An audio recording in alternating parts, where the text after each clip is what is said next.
৬৩ বছর বয়সে প্রয়াত হলেন কাঁকসার বাসিন্দা তথা সিপিআইএমের মহিলা সমিতির রাজ্য কমিটির সদস্য তথা দলের জেলা কমিটির সদস্য বন্দনা মণ্ডল। গতকাল গভীর রাত্রে তিনি শেষ নিঃশ্বাস ত্যাগ করেন। তার প্রয়াণে শোকাহত দলের কর্মী সমর্থকরা। এদিন তার দেহ শোক মিছিল করে তার বাড়ি থেকে পানাগড় বাজারের দলীয় কার্যালয়ে নিয়ে আসা হয়।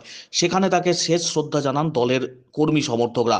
এদিন তাকে শেষ শ্রদ্ধা জানাতে দলীয় কার্যালয়ে উপস্থিত হন যুবনেত্রী মীনাক্ষী মুখার্জি, জেলার বিভিন্ন সংগঠনের নেতাকর্মীরা। বাম কর্মীরা জানিয়েছেন তার প্রয়াণে দলের অনেকটাই ক্ষতি হয়েছে। গত ১.৫ বছর ধরে তিনি ক্যান্সারে আক্রান্ত ছিলেন।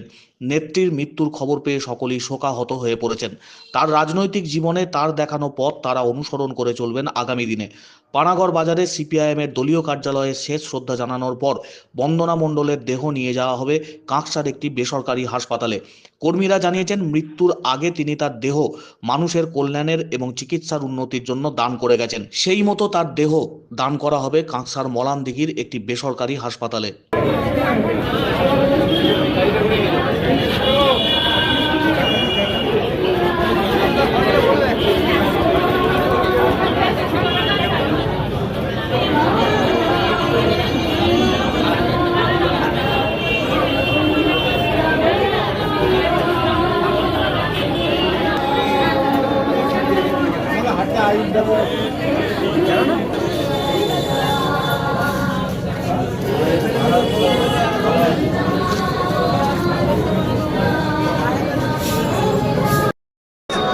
আমরা জানতে পেরেছি 1:45-এ উনি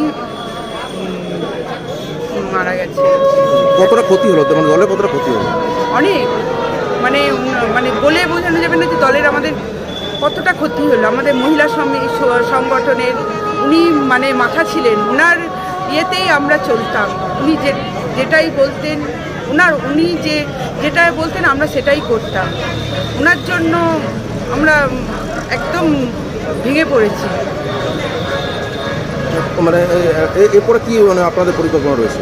এরপরে উনি তো আগের থেকে দেহদান করে গেছিলেন, আর ওনার বাড়ির লোকেদের মত নিয়ে বা উনি নিজেও বলে গেছিলেন যে আমি আমার মৃত্যুর পরে আমার দেহটা যেন দান করা হয়। এরপরে আমাদের ইয়ে হলো ওনাকে সনকায় নিয়ে যাওয়া হবে, সনকায় দেহটা ওনাকে ওখানেই দেওয়া হবে। আপনার নাম? আমার নাম দীপা মণ্ডল। আমি 1 নম্বর এরিয়া কমিটি মহিলা সমিতির সম্পাদিকা।